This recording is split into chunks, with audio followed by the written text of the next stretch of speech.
बिस्मिल्लाहिर्रहमानिर्रहीम। Dear students, आज हम फिज़िक्स 9 का यूनिट नंबर 6 करने जा रहे हैं। न्यूमेरिकल्स हैं, बहुत इंपॉर्टेंट हैं। तो आते हैं आज के लेक्चर की तरफ।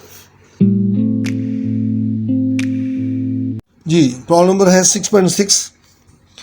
अ motor boat moves at a steady speed of 4 metre per second. उसकी स्पीड दे दी है, वेलोसिटी दे दी है 4 metre per second. Water resistance acting on it is 4000 newton. ये रेजिस्टिव फोर्स है 4000 newton. Calculate the power on its engine. इस इंजन की जो पावर है वो कितनी होगी। क्या क्या गिवन है? स्पीड दे दी है 4 मीटर पर सेकंड और फोर्स बता दी है वो है 4000 न्यूटन। कहा गया है पावर फाइंड करनी है। पावर का formula F into V। Force 4000, velocity 4 multiply कर दिया तो 16,000 वाट पावर का यूनिट है। और इसको अगर हम प्रीफिक्स यूज़ करें तो 16 इंटू 1000 वाट, और ये 16 और ये क्या है 1000 जो होता है वो किलो के बराबर होता है, किलो वाट। ये हमारा आंसर आ जाएगा। उम्मीद करता हूँ मेरे बच्चों को आसानी से समझ लगी होगी। बात स्टूडेंट्स को मुश्किल पेश आती कि ये फार्मूला कहाँ से आया, जबकि पावर का फार्मूला बुक में तुमने पढ़ा था W/T, work done over time taken. तो ये कहाँ से आया? तो वही फार्मूला ही है।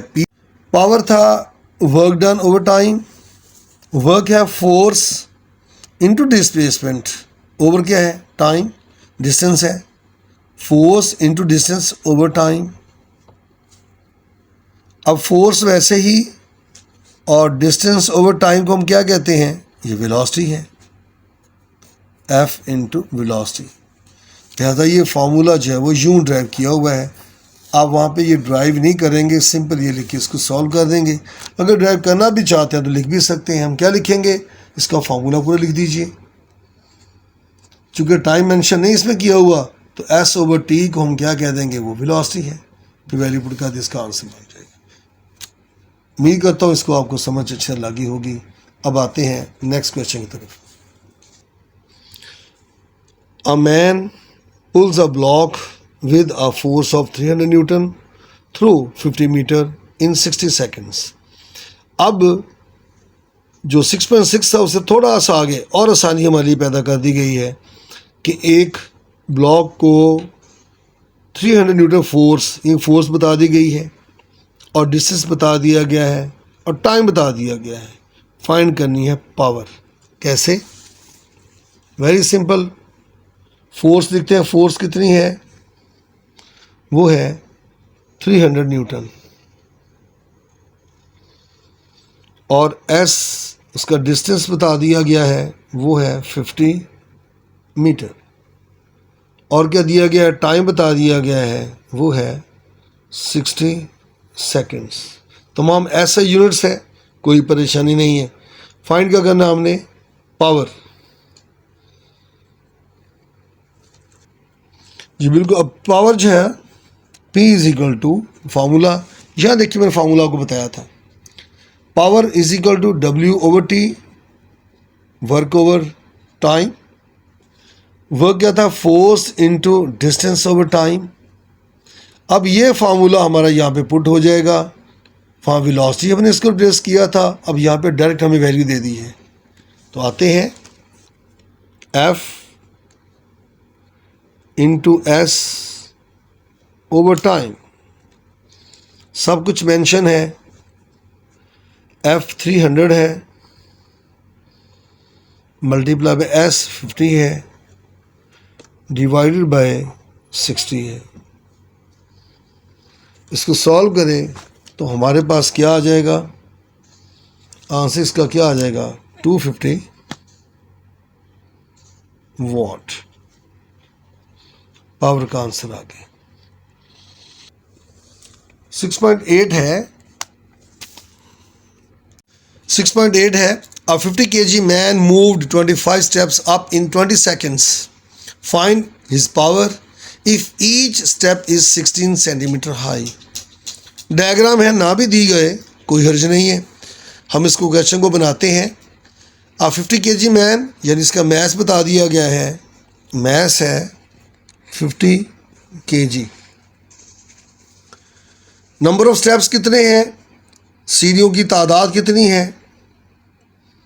नंबर ऑफ स्टेप्स वो है जी 25। ये क्या है, उर्दू मीडियम वालों के लिए सीढ़ियों की तादाद 25 और हाइट ऑफ ईच स्टेप है, हाइट ऑफ ईच स्टेप वो है 16 सेंटीमीटर। हर स्टेप की, स्टेप कहते हैं ये एक जो ऐसे बनता है यहाँ से यहाँ तक, ये जो हाइट बताई है वो है 16 सेंटीमीटर। इसको हम क्या करेंगे, 100 पे डिवाइड करेंगे, अब मीटर बन जाएगा, तो ये 0.16 मीटर बन गया। बुलंदी जो है वो कैसे आएगी, बुलंदी इसकी जो हाइट है वो आएगी जितनी सीढ़ियों की तादाद है, number of steps into height of each step.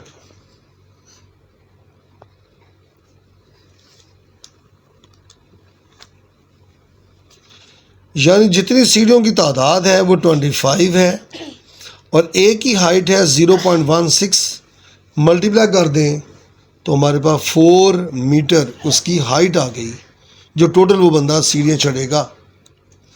हमने क्या फाइंड करना है, हमने इस पर टाइम गिवन था, वक्त टाइम वो था 20 सेकंड्स।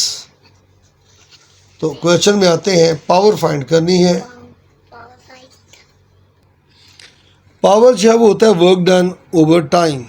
अब वर्क डन यहाँ पर अगर गौर करें तो वर्क डन क्या है, इसकी पोटेंशियल एनर्जी है कि मैस है, उसने स्टेप्स चढ़ने हैं और उनकी हाइट दे दी गई है, तो बनेगा हमारा mgh ओवर टाइम t।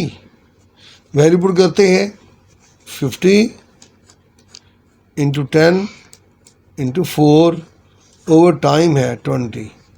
इसको सॉल्व करते हैं तो इतने वाट हमारा आंसर आ जाएगा, क्योंकि 100 वाट आएगा। उम्मीद करता हूँ मेरे स्टूडेंट्स को अच्छी तरह समझ लगी होगी।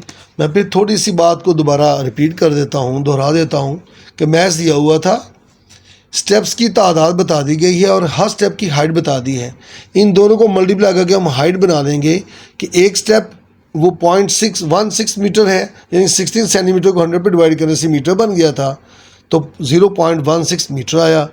उस एक जो स्टेप की जो हाइट है उसको मल्टीप्लाई करके नंबर ऑफ स्टेप्स के साथ, तो उसकी हाइट h निकल आई, वो आ गई हमारे पास 4 मीटर। टाइम दिया था 20 सेकंड्स, तो पोटेंशियल जी फाइंड हमने पावर फाइंड करनी थी, पावर आ गई mgh over t, very put करने से हमारा आंसर आ गया 100 वाट। 6.9 है calculate the power. Power is question mark of a pump. किसी पंप की पावर फाइंड करनी है which can lift 200 kilogram of water, ये मैस दे दिया है, through a height of 6 metre h बता दी है, इन 10 सेकंड्स और टाइम बता दिया गया है। एक पंप है उसकी पावर फाइंड करनी है, जिस पानी को कितना पानी 200 किलोग्राम उसका मैस है और उसको 6 मीटर हाइट तक लेके जाना है और 10 सेकंड में ये फाइंड करना है। तो डेटा हमारे पास क्या आ गया, m है mass 200 kilogram, h height 6 metre, t 10 seconds, और हमें पता है जब कोई चीज़ ज़मीन से ऊपर उठाई जाती है तो उसके लिए 10 मीटर पर सेकंड्स की ग्रेविटी आ जाती है। पोटेंशियल हमने पावर फाइंड करनी है। पावर होती है WOT और W हमारा कन्वर्ट हो गया पोटेंशियल एनर्जी में ओवर टाइम। पोटेंशियल एनर्जी होती है mgh ओवर टाइम। M दिया हुआ था, G है, H है, सारी वैल्यू पुट कर दी, टाइम पे डिवाइड कर दिया तो 1200 वाट हमारा आंसर आ गया। उम्मीद करता हूँ मेरे स्टूडेंट्स को इसकी अच्छी तरह से समझ लगी होगी। जी 6.10 है, इसकी स्टेटमेंट बहुत बड़ी है। इतनी बड़ी स्टेटमेंट वाला क्वेश्चन और इसमें इतनी कुछ इंफॉर्मेशंस वो पेपर में नहीं आया करती। अगर आप कहेंगे कि ये क्वेश्चन भी करवा दिया जाए तो मेरे लिए तो कोई मसला नहीं है, क्योंकि हमें टाइम वेस्ट नहीं करना, अपना टाइम सेव करना है। टाइम पहले ही बहुत शॉर्ट है। हमें पता है कि अप्रैल के फर्स्ट वीक में 10th के एग्ज़ाम शुरू हो जाएंगे और 3rd वीक से पहले पहले हमारे 9th के एग्ज़ाम शुरू हो जाने हैं। तो हमारे पास टाइम बहुत 4.5 मंथ बाकी बचते हैं, जो कि बहुत थोड़ा टाइम है। तो ऐसे क्वेश्चंस पेपर में नहीं आते। अगर आप कहेंगे कमेंट करके बताइएगा तो मैं ये क्वेश्चंस भी आपको सॉल्व कर दूंगा। हम आज का लेक्चर 6.9 तक स्टॉप करते हैं। हमने जब इस चैप्टर को करना है, इसके जो उसके प्रॉब्लम करनी है तो 6.9 तक अच्छी तरह करनी है। इसकी एग्जांपल्स को भी ज़रूर करना है। अगर एग्जांपल्स भी समझ ना लगी हो तो वो भी आप मुझे कमेंट कर दीजिएगा, मैं वो भी क्वेश्चंस, वो भी तमाम मुश्किलात दूर कर दूंगा। उम्मीद करता हूँ मेरा आज का लेक्चर आपको पसंद आया होगा और इसको लाइक कीजिएगा, दोस्तों को बताइएगा। जिन दोस्तों ने सब्सक्राइब नहीं किया हो मेरे चैनल को ज़रूर कीजिएगा, आपको नोटिफिकेशन मिल जाते हैं और उनको भी मिल जाया करेंगे। और अल्लाह ताला हम सबका हामी नासर हो, ढेरों दुआओं के साथ कि अल्लाह ताला आप सबको कामयाब करे और तमाम किस्म के मसाइब तकलीफ से महफूज फरमाए। आमीन सुम आमीन। अस्सलामु अलैकुम।